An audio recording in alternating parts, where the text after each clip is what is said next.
Bonjour et bienvenue à ce nouvel épisode. Aujourd'hui, nous allons parler des problèmes liés au voyage dans le temps. On ne va pas parler directement du voyage dans le temps. Ça, chacun a sa vision des choses, chacun a sa théorie. Les trous de verre, les trous noirs, dépasser la vitesse de la lumière, la drogue. Chacun fait comme il veut. Nous, on va s'affranchir de tout ça et parler des soucis que les voyages dans le temps pourraient engendrer. Alors, il y a deux paradoxes qui sont très connus. Celui de l'écrivain et celui du grand-père. Celui du grand-père, c'est très simple. Vous décidez d'aller dans le passé et vous tuez votre grand-père. Du coup, votre grand-père est mort avant de mettre votre mère au monde. Du coup, vous ne pouvez pas naître puisque votre mère n'est jamais née. Mais si vous ne pouvez pas naître, vous n'avez pas pu remonter le temps pour aller tuer votre grand-père. Donc, votre grand-père est toujours vivant. Et là, on a un problème, c'est que c'est impossible à démêler. Le deuxième, c'est celui de l'écrivain.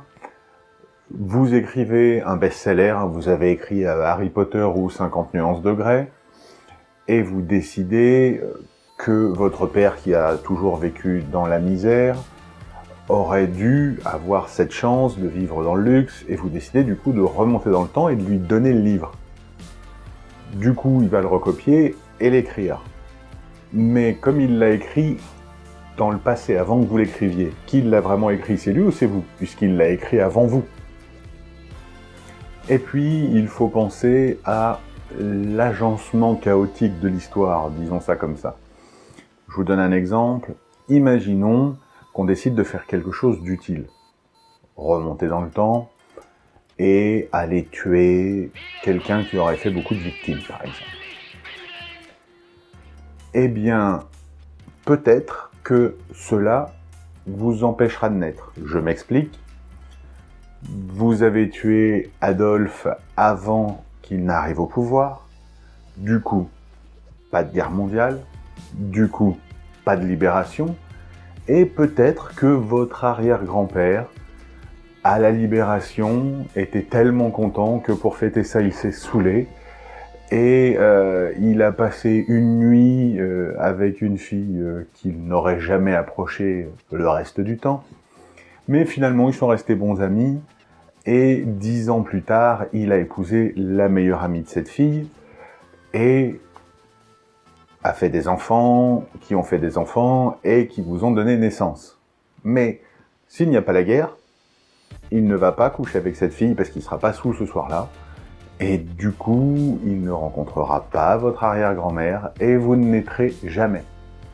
Donc, parfois, des interactions qui peuvent paraître obscures sont problématiques et changent le cours du temps. Alors, pour résoudre tous ces problèmes, on a une théorie qui s'appelle le multivers. Cette théorie dit que si on change un événement, en fait, on ne change pas le déroulement qui s'est déjà produit. Si on remonte dans le temps, l'événement s'est déjà produit, mais on ne peut pas changer un événement qui s'est déjà produit. On crée une bifurcation, si vous voulez.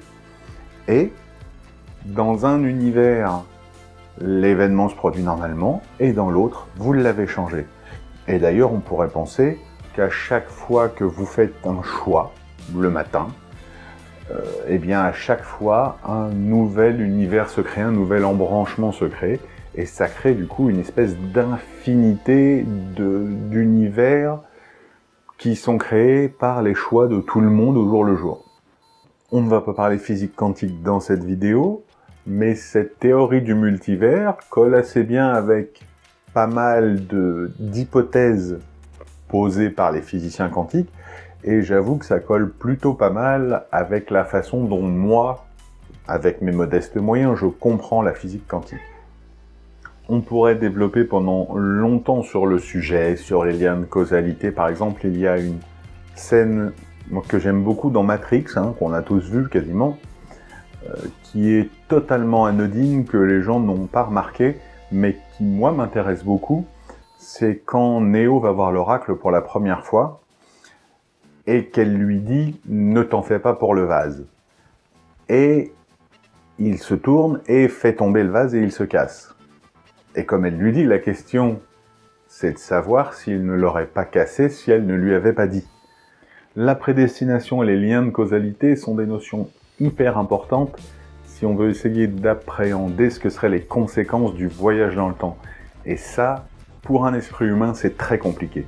Pour finir, une petite réflexion totalement logique de Stephen Hawking, que je vous avais déjà énoncé d'ailleurs, c'est que si le voyage dans le temps devenait possible dans le futur, eh bien le présent serait envahi fatalement de touristes du futur.